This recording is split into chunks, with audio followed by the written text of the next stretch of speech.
You're listening to the Hour of the Time. We're not on satellite, ladies and gentlemen, so if you tried to get us on satellite and you could not find us there, I don't know what's happening.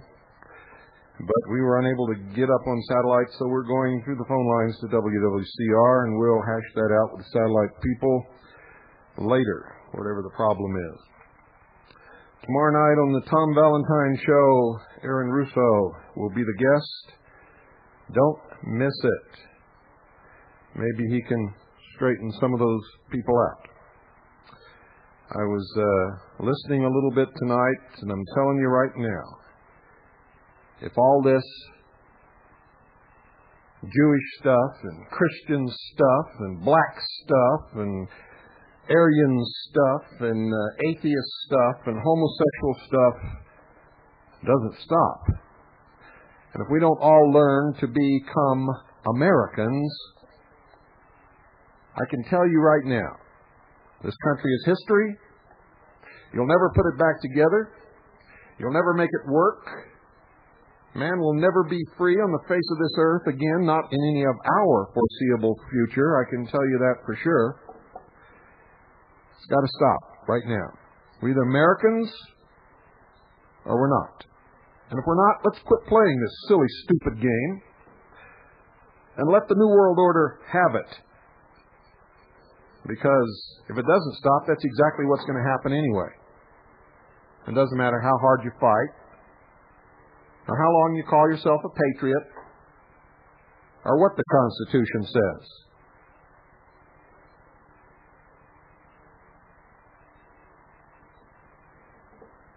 A broken egg doesn't last long, folks. It spoils real quick.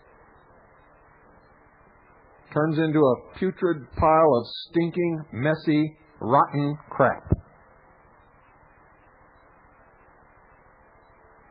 If you're an Afro-American, go back to Africa.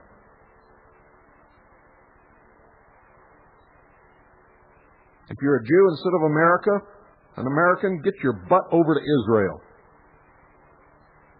If you're a white Aryan supremacist, I don't know where you can go. Go to England, go somewhere, but get the hell out of this country.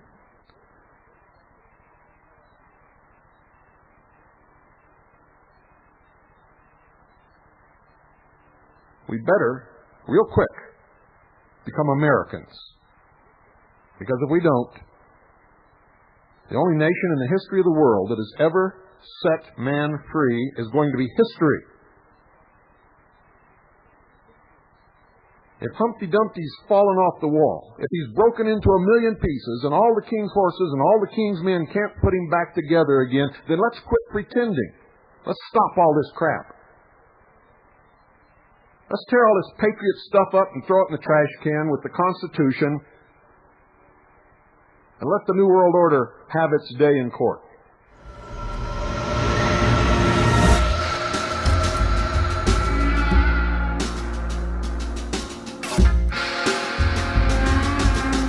When you walk through the garden, watch your back.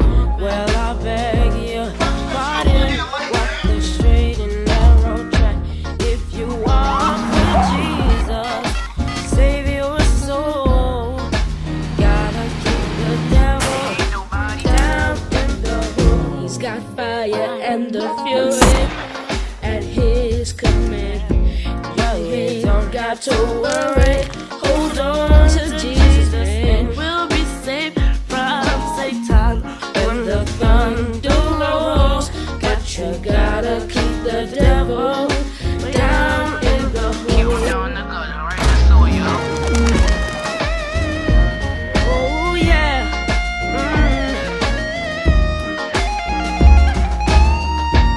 We'll be safe from Satan. Gotta keep the devil down in the hole. Keep him in the trash, yo. Down in the hole. Keep him in the hole. Down in the hole. Keep him in the hole. Down in the hole.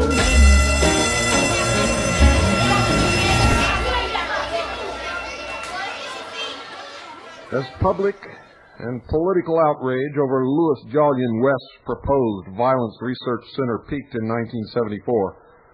Events began occurring that alarmed California's white middle class, and which, not so incidentally, might well have kindled public demand for such facilities.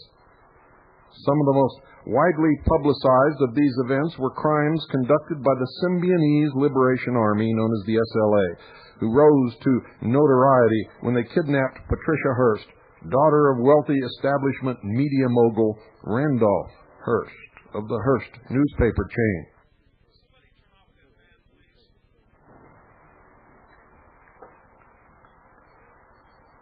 The revolutionary activities, ladies and gentlemen, of the SLA held many Californians in a constant state of fear throughout the period from 4th February 1974, the date of Patty Hearst's kidnap, to 18th September 1975, the date of her arrest. What you heard last night, what you're hearing tonight, is what you are subject to all the time. Control, manipulation, mind control. Propaganda. Pit you against each other.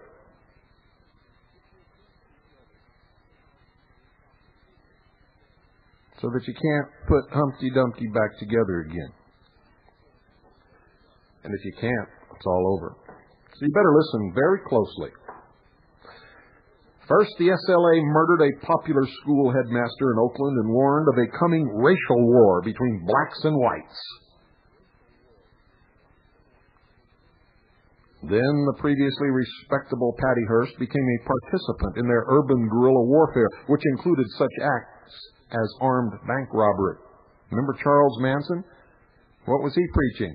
There's going to be a war between blacks and whites. Now tonight I hear between whites and Jews, between Christians and Jews, between blacks and Jews. What's the matter with you people?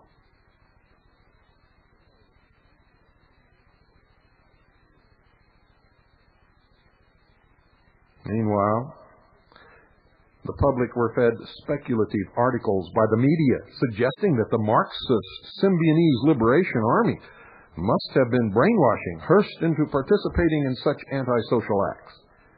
With the memory of the gruesome Manson murders, also replete with brainwashing and race war claims, still strong in the public mind, and Manson came out of the California prison system, overseen by Ronald Reagan, the one you all love so much. The effect of the message being broadcast was loud and clear.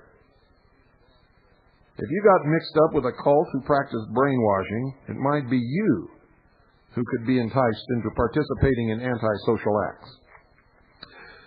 On the 17th of May, 1974, the Los Angeles Police Department surrounded the Symbionese Liberation Army's headquarters, located in a small bungalow on the south side of the city. And although there were known to be only 6 individuals inside, only 6 shades of Waco, the Los Angeles PD brought in 150 police officers, 100 Federal Bureau of Investigation agents, 100 sheriff's officers, around 15 highway patrolmen, and 25 motorcycle officers to control traffic.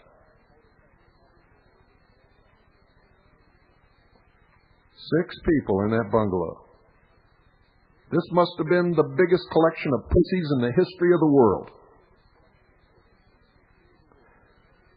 Television news crews and their cameras arrived, set up their live network feeds, and then bang, in the middle of the prime-time dinner hour on a Friday night, around 5,000 rounds of ammunition from automatic rifles, pistols, and machine guns, as well as tear gas grenades and a barrage of noise from the police megaphones, put an end to this black Marxist, terrorist, left-wing, brainwashing threat to democracy. The operation was labeled by the establishment media as the greatest single shootout in Los Angeles history. And the public were led to believe that they had just been saved from one of the most threatening, subversive political cults America had ever seen. And how did they put an end to these people? Why, they burned them to death. Burned them to death. Sound familiar? It should. In reality, folks, the Symbionese Liberation Army consisted of just 9 people in the whole world, with very little power, but as had been demonstrated throughout the previous decades, a healthy dose of psychological warfare could readily ensure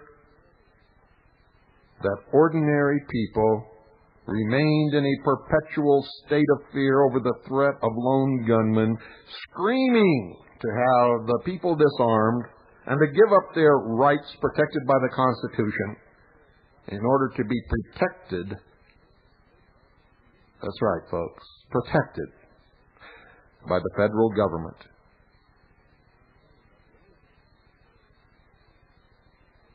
See the birds flying around in the air. Realize that they're hawks and eagles and maybe even an occasional duck hunter. And so the bird, screaming for safety, was put in a cage in a room. And the bird, oh yes, the bird is safe. Yes, the bird is safe.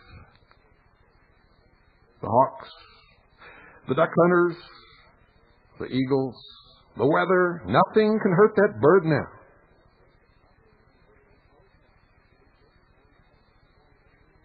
A perpetual state of fear over the threat of lone gunmen, rioting blacks, Jews, terrorists, political activists, and manic cult figureheads, and make them demand tough new laws and government initiatives to bring such anti-social elements under control.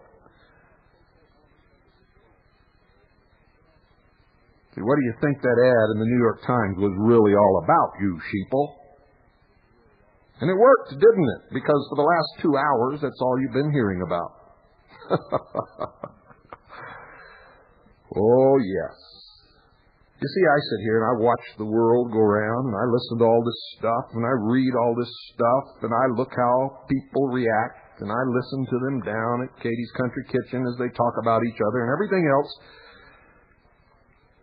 And you know something?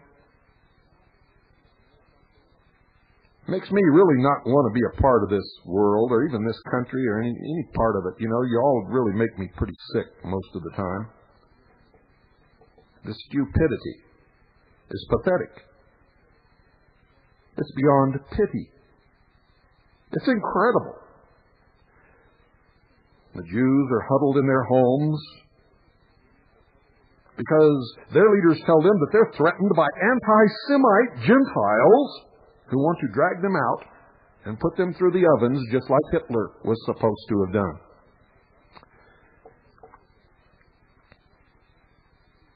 Boy, it works really well. This dangerous psychological warfare practice continues hour by hour, day by day, week by week, month by month, and year by year, with the aid of disturbing and endless media coverage of cases like that of Jeffrey Dahmer.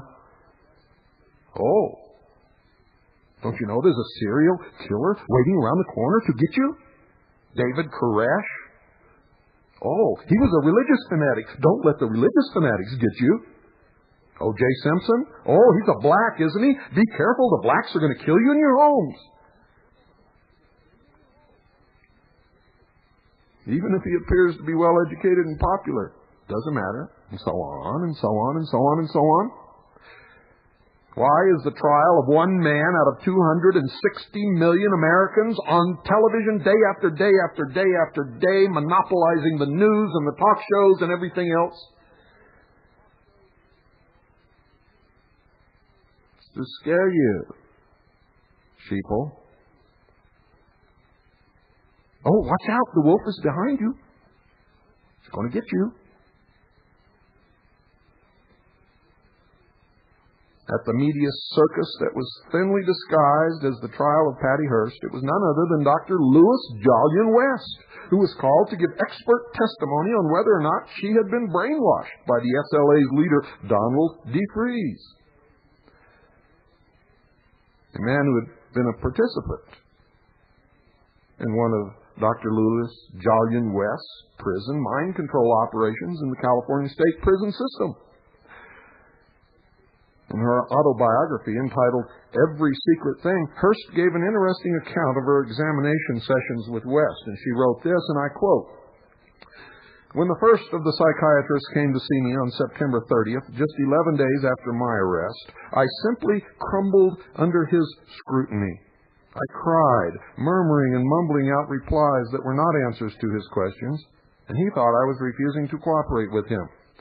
This was Dr. Louis Jolyon West, chairman of the Department of Psychiatry at the University of California, Los Angeles, director of the Neuropsychiatric Institute, psychiatrist-in-chief of UCLA Hospitals, a licensed medical doctor, chairman of the Council on Research and Development of the American Psychiatric Association, psychiatric consultant to the Air Force, author of books and studies on prisoners of war, and internationally recognized expert in his field. I thought he had a creepy, hypnotic voice. A tall, heavy-set man who appeared to be kindly, I suspected jolly of being too smooth, too soothed to be trusted, end quote. Hearst later commented, Dr. West, I thought, was inordinately interested in the sex that went on within the SLA, particularly in the lesbian relationships, end quote. So she refused to cooperate.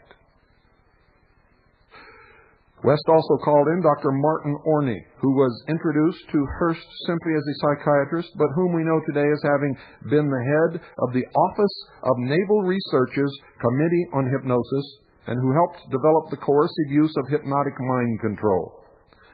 Hearst reported that she thought him very strange. Some of his questions were most extraordinary. He acted or commented as though he did not believe a word I was saying. Whilst conducting research for the CIA's MK-Ultra behavior modification program and being supported by the documented CIA funding fronts, the Society for the Investigation of Human Ecology, and the Scientific Engineering Institute, Dr. Orney wrote papers that included one entitled, quote, Hypnotically Induced Hallucinations, end quote, which was subsequently published in 1975 in a collection co-edited by West entitled Hallucinations, Behavior Experience, and Theory. In the paper, Orney states, even in present-day America, when an individual hears God speak to him, it is a toss-up whether he will become a successful leader of a new religious sect or will come to the attention of a psychiatric unit. Incredible. Absolutely incredible. And the American people fall for this. In fact, the people of the world fall for it. Another psychiatrist to conduct pretrial medical examinations on Patty Hearst was Dr. Robert J. Lifton of Yale University, author of several major works on coercive persuasion and thought reform techniques, and another of the Cult Awareness Network's stable of regular consultants. Lifton pronounced Hearst a classic case, which met all the psychological criteria of a coerced prisoner of war.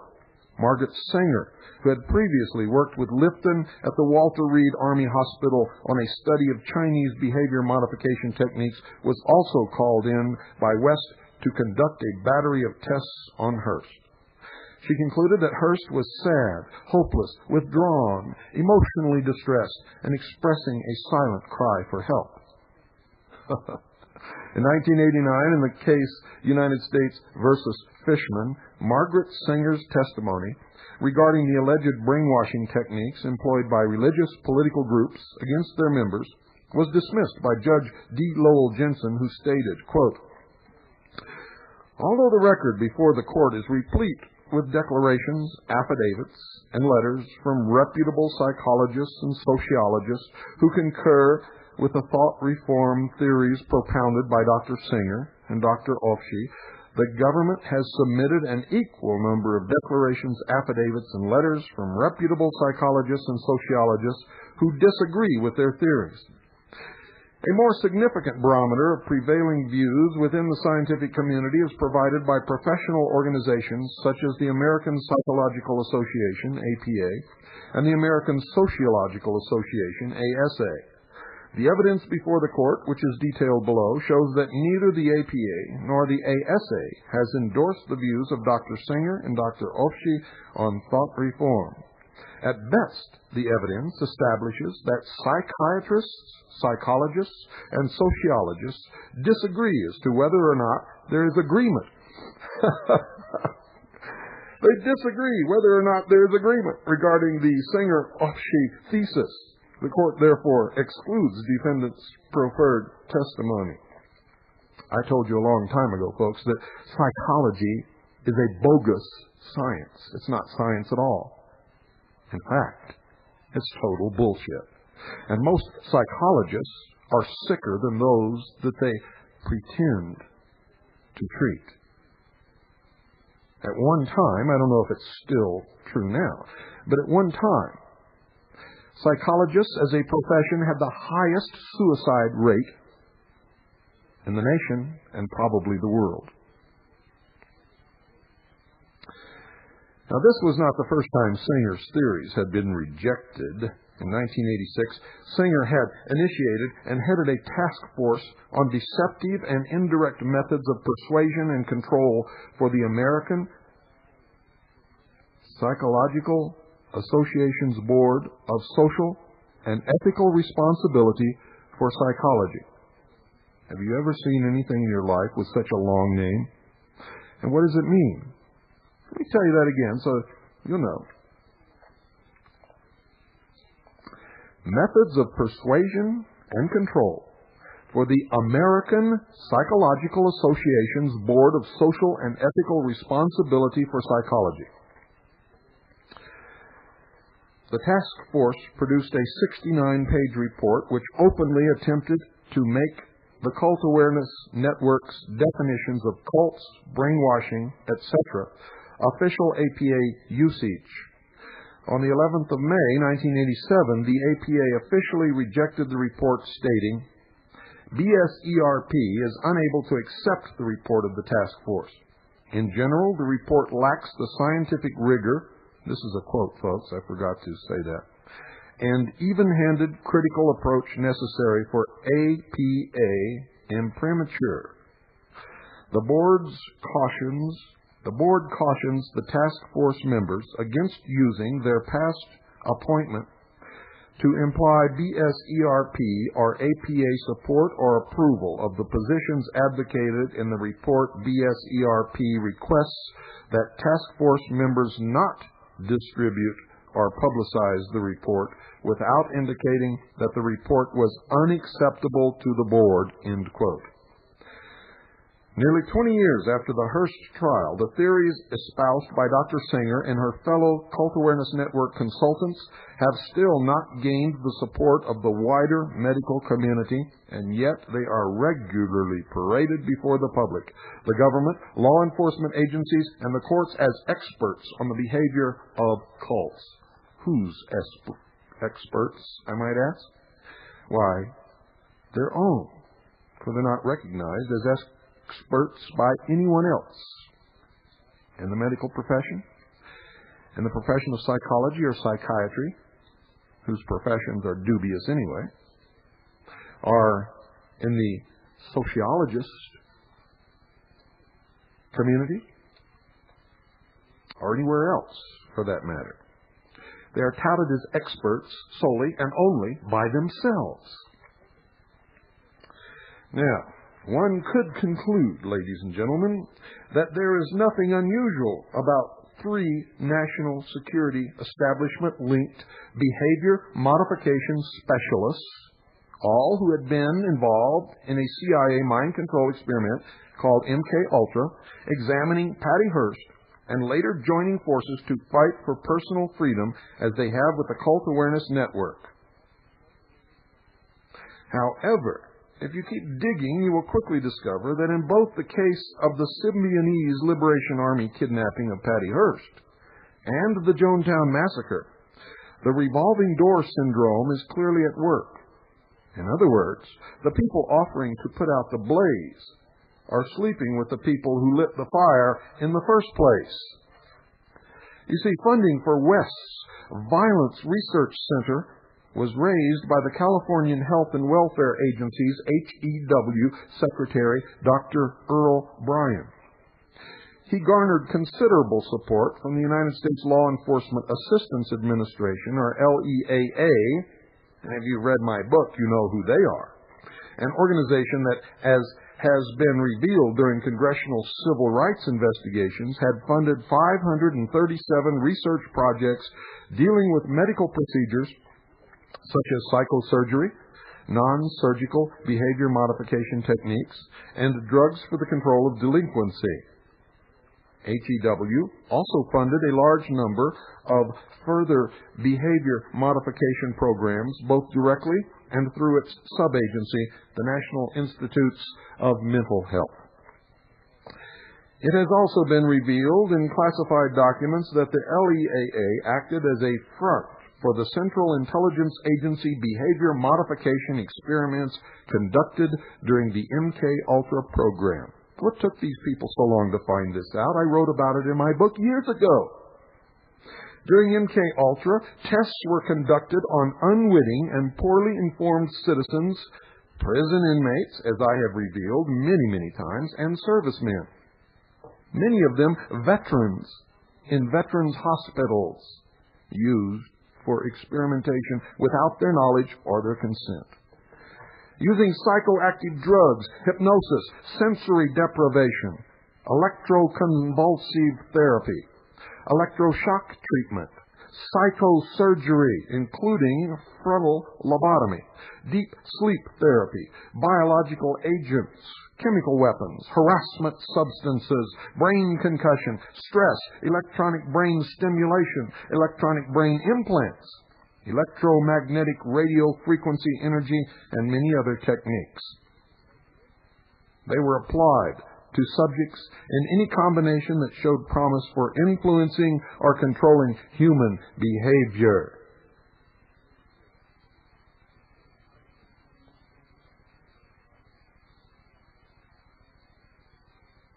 No stone was left unturned.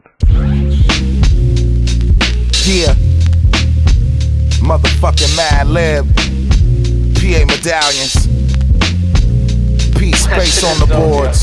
It be the I Self Lord from the Do-Bag Dynasty clique. Like this.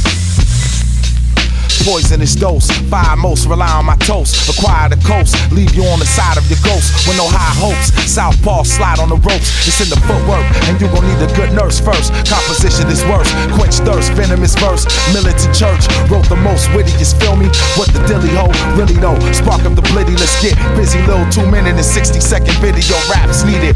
Rap weeded, last Mohican is what a masterpiece is. Blast the beast and burn the Catholic preachers. Fast on Easter, Nazareth, spazzing on tracks. Blacking out, this is ether. You're trying to dance with 2 left feet. Your style of fighting is amateur.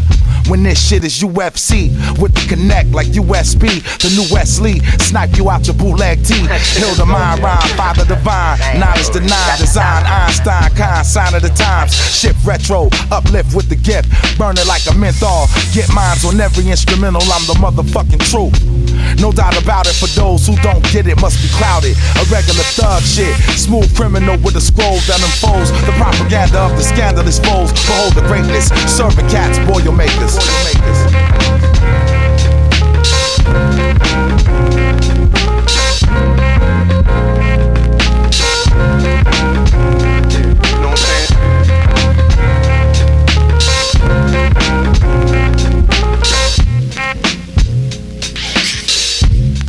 Like once you start getting high, you really don't think about tomorrow or the next day.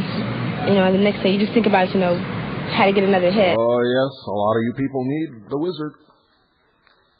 And you need him really quick because you're going off the deep end. If those who want to destroy this country aren't able to do it, you're going to do it for them. I've already determined that. I know it is a fact, and there's not anything that anybody, including me, can do about it.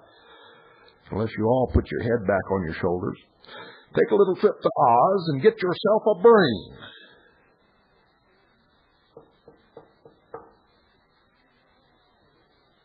You might pay a visit to the wizard at Swiss America Trading, too, and get yourself some real constitutional money. 1-800-289-2646. Do it now. Yep. But remember, the money's not going to do you any good without the brain. And in the future, if those who want to destroy us have their way, and if you don't insist on destroying us before they do, the money won't do you any good without the brain, and the brain won't do you any good without the money. So I don't know what to say to you folks. We're sort of at a little impasse here, aren't we? You want to divide the nation up and kill each other because you don't like each other's religion, racial heritage, color of their skin, lifestyle, or anything else. But, of course, you, no matter what you think or believe in, you want to be free. You want all the protections of all the Creator-endowed rights for yourself, but not for anybody else. Oh, no. Yeah, and you think you're going to create a white America. Well, what do you think all these other people that don't agree with you are going to be doing while you're trying to do that? So it's going to boil down to slaughtering each other. And all the blacks think they're going to have a black America. So they're going to slaughter anybody that doesn't look like them. And the Jews, they want an international America. So they're going to destroy everything, including their own freedom to get it. And the Christians, of course, you can't be an American unless you're a Christian, can you? What's this all leading to? I'll tell you, folks. The end. The end. And it's not being brought about by the book of Revelations or God. It's being brought about stupid sheeple. Stupid sheeple. Look at all this stuff. And then tell me about your utopian world. Tell me about your white America, your black America, your Christian America, your Jewish America, your American Indian America. They're probably the only people that have a legitimate claim anyway. Tell me, you Orientals, why do you all congregate in little ghettos called Chinatown or Japanese Town or whatever you want to call it? When are you going to learn that we're all Americans? If we don't learn that, there's not going to be an America for another 5 years.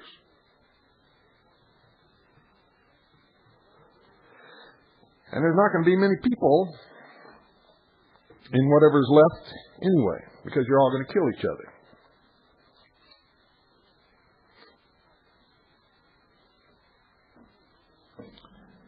I am ashamed. I really am. I'm ashamed of what I hear, what I read, what I see.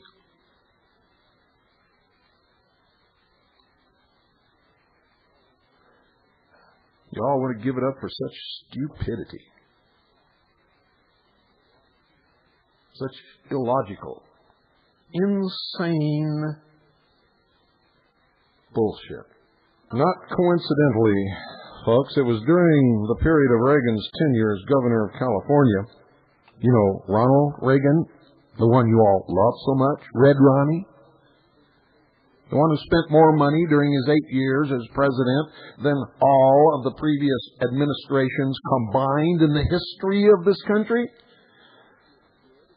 And you say, life was good in the 80s?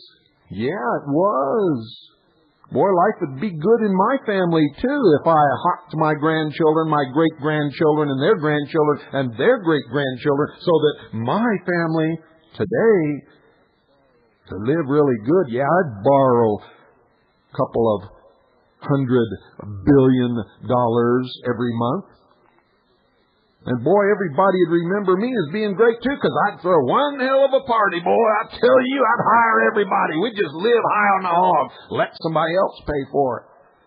Who cares if we can't even pay the interest?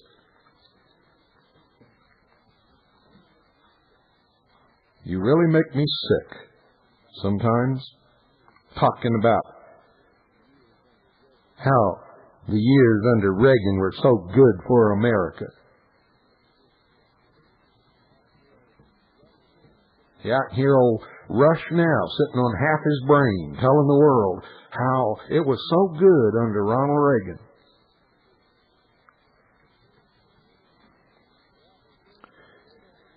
Yeah, it was during the period of Reagan's tenure as governor of California that the LEAA pushed for the development of a national population surveillance computer system within the United States of America. Research and development programs for computer software to run such a surveillance system were funded by the LEAA from at least as early as 1970. All of these things came out of California, folks. And most of the worst of it under Reagan. One of these programs was called the Prosecutor's Management Information System, or PROMIS. Ever hear of that? Some people call it PROMIS. It's really PROMIS. Around that time, anti-Vietnam War protesters were particularly active, and alternative religious organizations were multiplying rapidly. Again, particularly in California. Before serving in Reagan's cabinet, Earl Bryan had been a combat physician involved in Operation Phoenix. The operation that Bobo Gritz was a part of and brags about being a part of. He's so proud of it. And you all say, oh, what a wonderful fellow. He was a part of Operation Phoenix. And you don't even know what it is, dummies. Combat physician involved in Operation Phoenix, the Central Intelligence Agency's controversial Vietnam War assassination program. You want to elect a paid assassin to the office of President of the United States of America. And he was a paid assassin during which some of the agency's most bizarre behavior modification field experiments were conducted. You see, Operation Phoenix provided the Central Intelligence Agency with an endless supply of Viet Cong prisoner of war on which to test surgically implanted radio transceivers that had the capacity to transmit data to remotely located computers for electronic tracking purposes and receive signals for behavior modification purposes. Grice is a Trojan horse. I keep telling you that over and over again, and you keep telling me, aren't we all patriots? Why can't we all get along? You sound like Rodney King. As long as you're stupid, we're never going to get along. And that's a fact. You have no principles, no ideas, no knowledge, no base of experience. You look for what sounds good to you, or for what looks good to you, or what you've been taught to believe, and that's what you go with. And because of that, you're going to get exactly what you deserve.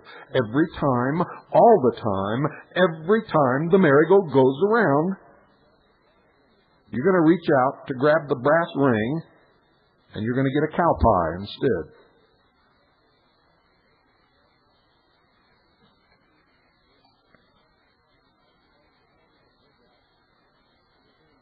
No doubt, it was in Operation Phoenix that Bryan became versed in the art of psychological warfare and aware of the potential of widespread computer surveillance to control a target population. Not surprisingly then, folks, in 1974, Bryan was adamant that California needed the draconian violence research centers. And when the public and political uproar generated by concerned individuals finally caused the cancellation of the project, Bryan's final public statement on the matter was that the decision to cut off funding represented, quote, a callous disregard for public safety, end quote.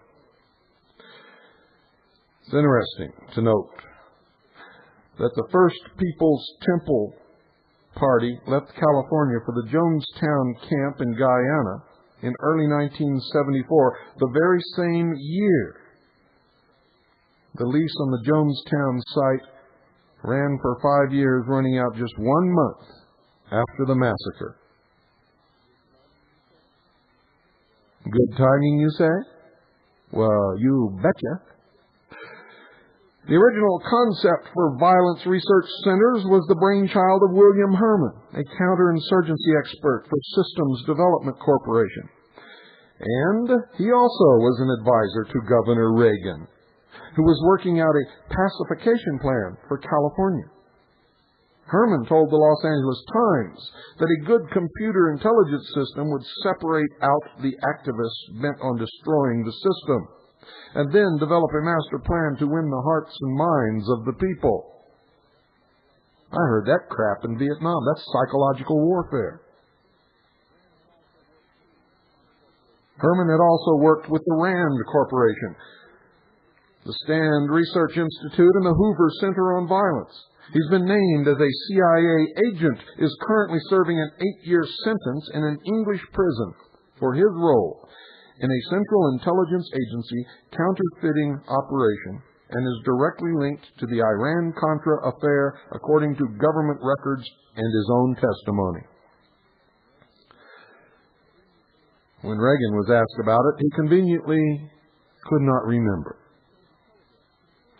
The London Sunday Telegraph confirmed Herman's CIA connections, tracing them from 1976 to 1986. This information was also revealed at his London trial.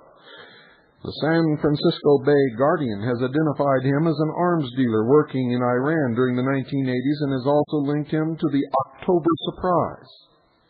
I'll bet you most of you don't even know what that is. Herman's relationship with Earl Bryan allegedly extends from the early 70s through to his current imprisonment. And to all the scandals that Bryan and the Reagan-Bush administrations have been associated with in between, Bryan was himself named by former Israeli intelligence operative Ari Ben-Menashe as having been present during the payment of $40 million to the Iranians to stall the release of the American hostages during the October Surprise operation, and now you know what it is. And he's also been named by other sources as a CIA agent.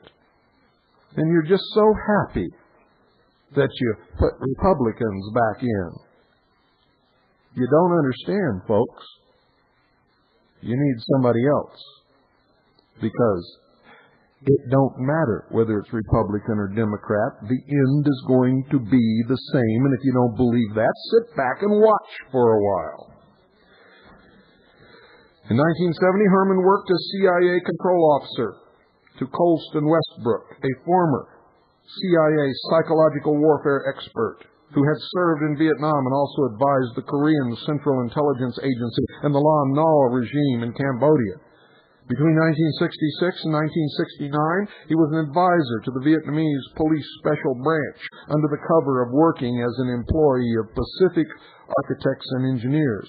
The firm contracted to construct the 44 interrogation torture centers known as Provincial Interrogation Centers that were erected in Vietnam as part of the Central Intelligence Agency's Phoenix program, a program that Bobo Grits is so proud to tell you when he stands up and feeds you his line of baloney. And you want to elect him president. Westbrook at the time was in the process of forming the Black Cultural Association at Vacaville Medical Facility. Oh yes, the alma mater of Charles Manson, Donald DeFreeze, and many others. Some of them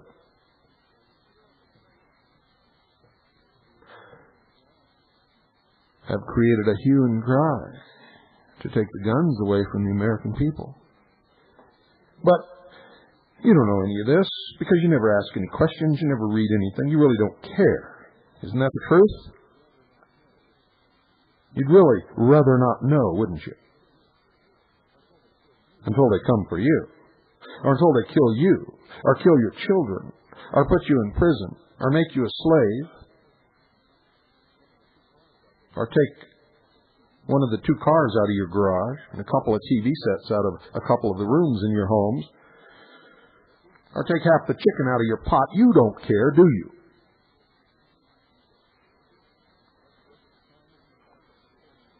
Westbrook at the time was in the process of forming the Black Cultural Association at Vacaville Medical Facility. This is just incredible. A state prison in California.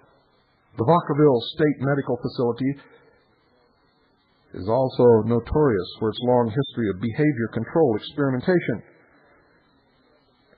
As recently as July 1991, the Napa Sentinel reported that 3 inmates had died as a result of being forced to take behavior modification drugs. So very little has changed. The black organizer of the Black Cultural Association, which was a cover for a pilot behavior modification project, was Donald DeFreeze. That's right, the same one, the leader of the Symbionese Liberation Army, who between 1967 and 1969 had worked for the Los Angeles Police Department's Public Disorder Unit. He would later become known to the public as the infamous leader of the Symbionese Liberation Army. It was the Central Intelligence Agency psychological warfare expert Colston Westbrook who gave DeFreeze the name Cinque Umtumi, which meant 5th prophet, and who designed the Symbionese Liberation Army's intentionally fear-inspiring logo, a 7-headed cobra. No doubt, dear sheeple, it was also Westbrook and his fellow CIA Psy-War specialists who helped program DeFreeze for his starring role as Public Enemy No. 1 for the year 1974. Remember that the Branch Davidians came from the Seventh-day Adventist Church, a church that has admitted furnishing subjects for a Central Intelligence Agency mind control experiment called Project Artichoke. And there's much, much more to all of this. So we've already seen that suspicions of Central Intelligence Agency involvement in Jonestown were raised soon after the dubious circumstances surrounding deaths of the 912 men, women, and children whose bodies were recovered. Even before the massacre, however, suspicions that the CIA was using Jonestown as a base for mind control and medical experimentation had led California Democrat Senator Leo Ryan to investigate. And by that time, Ryan had already placed himself in an adversarial position with the CIA. And isn't it coincidental that he was shot and killed during his investigation? Quote, though his style did not change between the California Assembly and the United States Congress, the subject of his investigations did. In California, Ryan had pursued a wide variety of issues, but in Washington he would focus his work on one main topic, the domestic operations of the Central Intelligence Agency. His interest in the CIA became the dominant factor in Ryan's life and his death in Guyana, just like Congressman McDonald, who was on that airplane that was supposedly shot down while interfering in Russian airspace. None of these things are accidents. Congressman Ryan's concern over the CIA's domestic spy operations was legitimate and well-founded. It had been reported that there were more intelligence agents illegally operating in Ryan's San Mateo County and the adjacent Santa Clara County than in all other parts of the United States combined, Washington, D.C. included. It was not until years later, when such activities were under threat of exposure, that the CIA persuaded Ronald Reagan, Red Ronnie, to amend their charter to sanction what they had been doing for years. But at the time, the CIA was illegally operating in California. It suffices to say that by 1972, when Leo Ryan was first elected to Congress, the CIA operations in his home district were massive, illegal, threatening, and very much out of control, and he focused the spotlight directly upon them, and, of course, He paid the price. Folks, you've been living in Oz for too long. You've been sleeping in the poppy fields. You've gotten away from your roots. You don't know what America is. You don't even know what's happening. You have no idea what a monster we've created under the guise of national security.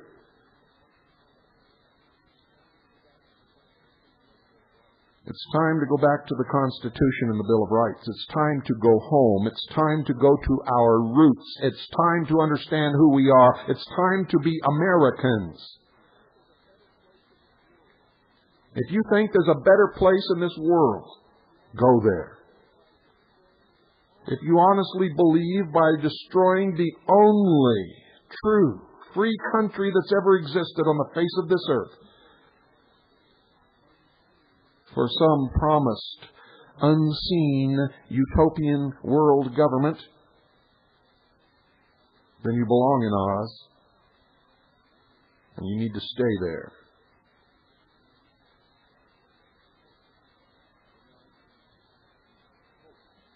Good night. I hope that God can find it in His heart to bless us all, but I'm beginning to doubt it very soon.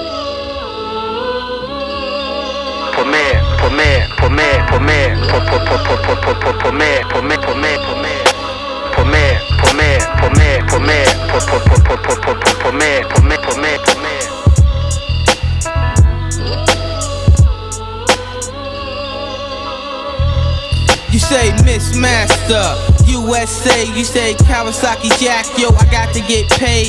Lounging with my niggas under the shade, and we sit back and chill and all parlay. We reminisce about the time when we get smoked out. Then a ride broke out, brothers started bugging out, but things never changed. They got me caught in this game, locked down East New York style. Who's to blame? Running around a crooked crook from the street, Jack the Ripper, baby. So shit is never sweet.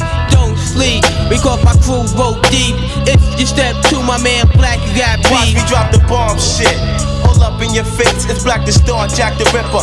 Don't make no mistakes, we keep the stacks rising. Brain sick enterprise and moving all these phony fake niggas to the side. We power move making, body shaking. Cause when your chick see me on the street, you know she ain't faking. Loving Blackie Star, oh this freak got a car, riding me around, trying to sport a nigga, y'all, trying to get her for the dough. I don't think this chick know, playing along with the game, a nigga gotta go. Deli on the tune.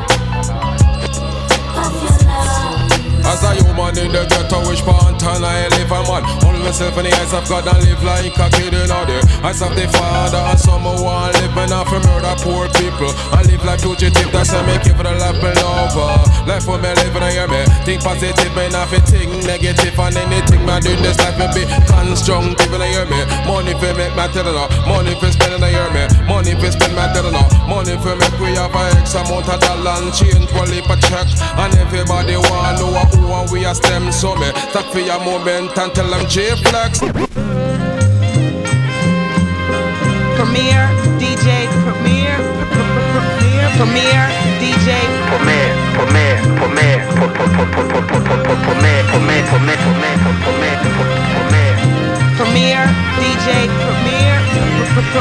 Premier DJ, Premier DJ.